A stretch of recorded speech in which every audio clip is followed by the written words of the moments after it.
बोधगया महाबोधी मंदिर वाद बौद्ध भिक्षूंचे आमरण उपोषण. नमस्कार मित्रांनो, आपल्या चॅनेलवर आपले स्वागत आहे. आज आपण एका महत्त्वाच्या आणि संवेदनशील विषयावर चर्चा करणार आहोत. तो म्हणजे बोधगया येथील महाबोधी महाविहार आणि तेथे सुरू असलेले बौद्ध भिक्षूंचे आमरण उपोषण. हे स्थळ बौद्ध धर्मीयांसाठी अत्यंत पवित्र असून येथेच भगवान गौतम बुद्धांना ज्ञानप्राप्ती झाली होती.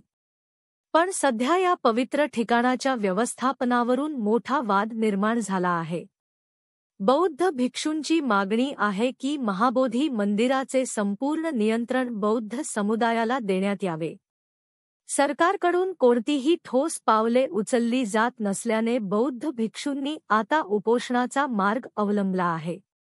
चला, हा वाद नेमका काय आहे आणि पुढे काय होऊ शकते ते सविस्तर पाहूया. बोधगया हे बौद्ध धर्माचे सर्वात महत्त्वाचे तीर्थक्षेत्र आहे. येथे असलेल्या महाबोधी महाविहारातच भगवान बुद्धांना ज्ञानप्राप्ती झाली होती. यामुळेच हे जागतिक वारसा स्थळ युनेस्को वर्ल्ड हेरिटेज साइट म्हणून घोषित करण्यात आले आहे. परंतु या पवित्र स्थळाचे प्रशासन सध्या बौद्ध नव्हे तर हिंदू महंतांच्या हातात आहे, असे बौद्ध भिक्षूंचे म्हणणे आहे. त्यामुळेच बौद्ध समुदाय या व्यवस्थापन बदलाच्या मागणीसाठी संघर्ष करत आहे. वादाचा मूळ प्रश्न काय आहे? 1949 मध्ये तयार करण्यात आलेल्या बोधगया मंदिर व्यवस्थापन कायद्यानुसार बोधगया टेम्पल मॅनेजमेंट ॲक्ट 1949 या मंदिराचे प्रशासन एका 9 सदस्यीय समितीकडे आहे. या समितीत 5 हिंदू आणि 4 बौद्ध असतात. समितीचा अध्यक्ष हिंदूच असावा असे या कायद्यात नमूद आहे. बौद्ध भिक्षू आणि बौद्ध धर्मीय याला विरोध करत आहेत. त्यांचा प्रश्न असा आहे की जेव्हा महाबोधी मंदिर हे बौद्ध धर्माचे पवित्र स्थळ आहे तेव्हा त्याचे संपूर्ण नियंत्रण हिंदू महंतांकडे का असावे? भिक्षूंनी उपोषण का सुरू केले? 1-2 फेब्रुवारी 2025 पासून बौद्ध भिक्षूंनी महाबोधी मंदिराच्या संपूर्ण स्वामित्वाच्या मागणीसाठी आमरण उपोषण सुरू केले आहे. त्यांची प्रमुख मागणी अशी आहे: 1.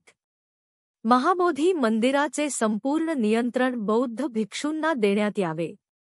2. 1949 चा बोधगया मंदिर कायदा त्वरित रद्द करावा. 3. बिहार सरकारने त्वरित हस्तक्षेप करून योग्य निर्णय. 20 फेब्रुवारीपर्यंत या उपोषणाचा 9वा दिवस उजाडला आणि भिक्षूंची प्रकृती अधिकच खालावत आहे.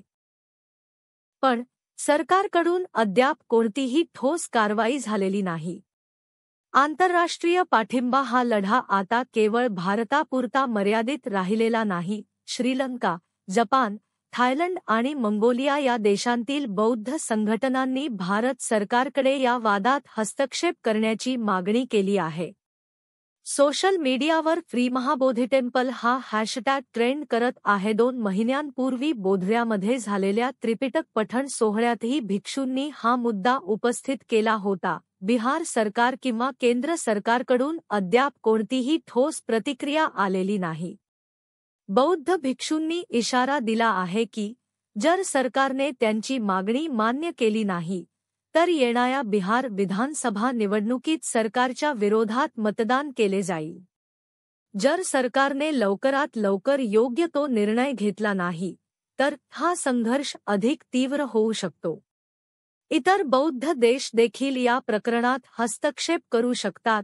बोधगया येथील महाबोधी महाविहार हे केवळ एक मंदिर नाही तर बौद्ध धर्माचे सर्वात पवित्र स्थळ आहे. बौद्ध भिक्षूंची मागणी योग्य आहे आणि सरकारने त्यांना न्याय दिलाच पाहिजे. पण प्रश्न असा आहे, सरकार यावर लवकर काही निर्णय घेईल का? सरकार यावर लवकर काही निर्णय घेईल का? की बौद्ध भिक्षूंना हा संघर्ष आणखी पुढे नेऊन मोठे आंदोलन उभारावे लागेल? तुमच्या मते या प्रकरणावर काय निर्णय होणे गरजेचे आहे? तुमचे विचार आम्हाला कळवा.